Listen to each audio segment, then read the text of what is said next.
Welcome back. So today we're going to read the story titled Pies from Nowhere, How Georgia Gilmore Sustained the Montgomery Bus Boycott. So let's go ahead and check it out. Pies from Nowhere, How Georgia Gilmore Sustained the Montgomery Bus Boycott.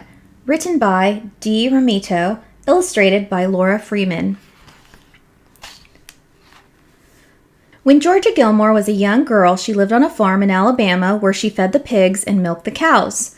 Georgia did her best to listen to what her mother taught her. Think twice before doing anything you might regret, and never, ever hate anyone. Georgia grew up and soon had a family of her own. She did plenty of cooking along the way, and when it was time for something sweet, she knew just what to do.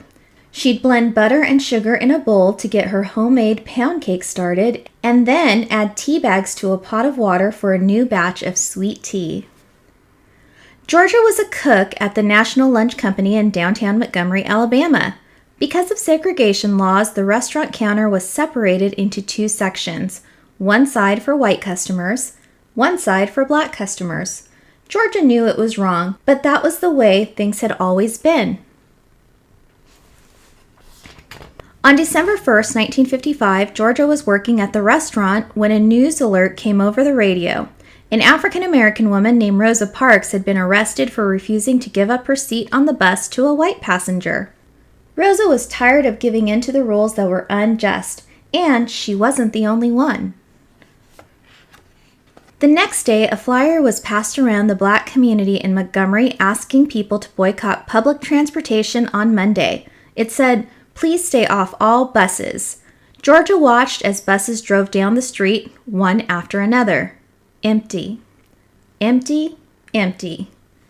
Because she'd been treated so poorly by the drivers so many times before, Georgia hadn't ridden the bus for 2 months. Still, she wanted to be a part of the movement she saw growing. Not long after, she went to Holt Street Baptist Church to hear Dr. Martin Luther King Jr. speak. The church was full. The crowd overflowed onto the street outside. Large speakers had been set up so everyone could hear. Dr. King spoke about doing good things for one another. He talked about freedom, unity, equality. "We are determined here in Montgomery to work and fight until justice runs down like water and righteousness like a mighty stream." Those were things Georgia believed in, and she was willing to fight for them. So Georgia decided to help the best way she knew how. She worked with a group of women, and together they purchased the supplies they needed, bread, lettuce, and chickens, and then off they went to cook. The women brought food to the meetings that followed at the church. They sold sandwiches. They sold dinners in their neighborhoods. As the bus boycotters walked and walked, Georgia cooked and cooked. And boy, did people of Montgomery love her food. Georgia's group donated the profits from their sales to the Montgomery Improvement Association, which helped fund the boycott. But if anyone had found out these women were involved, they could have lost their jobs. So Georgia ran the operation, and the other women acted as secret helpers. "See, the way I figure it, people always had to eat. So I made the pies," said Georgia. The women sold baked goods to local stores, groceries, laundromats, and beauty shops, and people paid in cash so they wouldn't be connected to aiding the boycott. Sweet potato pie, peach pie, red velvet cake, 7-Up cake, only Georgia knew who baked them, and only Georgia knew who bought them. Every Monday and Thursday, Georgia would get up early to go to the boycott strategy meetings at the church. She'd walk up to the collection plate and announce how much her group was contributing. There was cheering, clapping, foot stomping. But whenever people asked where the money came from, she remembered her promise to keep it a secret. "It came from nowhere," she'd say. Because of this, her brave group of woman bakers became known as the Club from Nowhere. The club not only raised enough to purchase gas for the carpool system that had been set up for the boycott, but they were also able to buy station wagons to aid the effort and help get people where they needed to go. But Montgomery didn't want their buses continuing to lose money, so the city did what it could to stop the protesters and their efforts. Dr. King and 89 others were arrested for their roles in the boycott, and Georgia was called to speak in court about an instance when a bus driver had mistreated her. After she had already paid, the driver demanded she get off and enter through the back of the bus.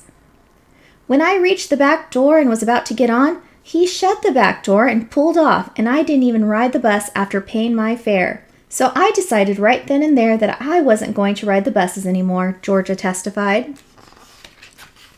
Georgia knew she was doing the right thing by standing up for her fellow protesters, but news of the trial spread across the country like wildfire. When the National Lunch Company found out she was part of the boycott, she was fired from her job. Georgia was unemployed and raising 6 children on her own. She needed to find a new way to support her family. Dr. King encouraged her to start her own business. All these years you've worked for somebody else. Now it's time you worked for yourself, he said. He helped her improve the kitchen in her home, and Georgia got new pots and pans and cooking supplies. Word soon got around and people came to eat at Georgia's. When they came to her house for a meal, they would eat wherever they could find a seat, and if they couldn't find a seat, they'd eat standing up. Georgia loved to talk and joke with her customers and friends. Soon enough, there were long lines to get a meal cooked by her. People ordered meals for delivery too. Georgia was making hundreds of lunches each day. She fried up fried chicken, black-eyed peas with okra, fresh corn muffins, and apple pie, and sent her kids out to deliver them. If you were lucky, you might even get her homemade macaroni and cheese. She was providing good food for her community, but she was also bringing the people of Montgomery together, black and white. Dr. King frequently had meals at Georgia's house. Because she was a big woman with a big personality, he lovingly called her Tiny. And because civil rights leaders knew they could trust Georgia, her home became a place for important and often secret meetings. I just served him and let him talk, she'd say. On November 13th, 1956, Georgia was cooking in her kitchen listening to music on the radio. When the station interrupted the song to deliver the news, the Supreme Court has declared that segregation on buses was illegal. The boycotters had won. Georgia was thrilled. People could ride the bus and sit anywhere they desired. At the next church meeting, Georgia sat in her seat and listened to Dr. King announce that the Montgomery bus boycott was a success. "We didn't have to walk no more," said Georgia. "Even before Martin Luther King Jr. got up there and told us it was over, we knew it was over and we knew we had won." Still, there would be more battles to fight, so Georgia Gilmore kept right on cooking. We demand equal rights now. On this page, you see the sources, and you see a wonderful author's note that says, on December 1st, 1955, Rosa Parks was arrested for refusing to give up her bus seat to a white person. At that time, black passengers were only allowed to sit behind the colored sign on buses, and if more whites got on, blacks had to move back. While 2 other women had previously been arrested for fighting segregation laws on buses, Claudette Colvin and Mary Louise Smith, Rosa's arrest finally sparked the Montgomery bus boycott, which began on December 5, 1955. The city tried to stop the boycott by penalizing taxi drivers who charged less for riders who refused to take the bus, giving parking tickets to drivers aiding carpools, and arresting drivers with passengers for overloaded cars. Protesters faced verbal and physical abuse, as well as financial hardships. Despite all of this, the black community persisted. Many whites also aided the boycott by giving rides and making donations. On November 13, 1956, the Supreme Court ruled that segregation on buses was unconstitutional. However, official orders weren't delivered to city officials for another 5 weeks. The boycott ended on December 20th, 1956, 381 days after it had begun. The Club from Nowhere's fundraising was an important part of keeping the boycott going, especially in the early stages. Their donations were critical in providing gas, cars, and auto maintenance to assist the boycott. They even inspired another group of women called the Friendly Club to sell food and raise money for the cause on the other side of town. Georgia described herself as fierce and said that because of Dr. King, she learned to control her temper and made a lot of friends she wouldn't have made otherwise, both black and white. Those who knew her described Georgia as a good listener and confidant. Her home restaurant on Duracoat Street in Montgomery became a safe meeting place for many civil rights figures. In later years, Dr. King even brought Robert Kennedy and President Lyndon Johnson to Georgia's. President John F. Kennedy once ordered her food for takeout to eat on Air Force One. On the 25th anniversary of the march from Selma to Montgomery, Georgia cooked macaroni and cheese and fried chicken for those commemorating the occasion. But sadly, Georgia became ill and died soon after. After the funeral, her family served the food she had prepared, a fitting tribute to a remarkable woman. Georgia probably wouldn't have had it any other way. You cannot be afraid if you want to accomplish anything. You've got to have the willing, the spirit, and above all, you've got to have the get up. That is a quote by Georgia Gilmore. And on this back page, you can see Georgia Gilmore's homemade pound cake recipe there for us.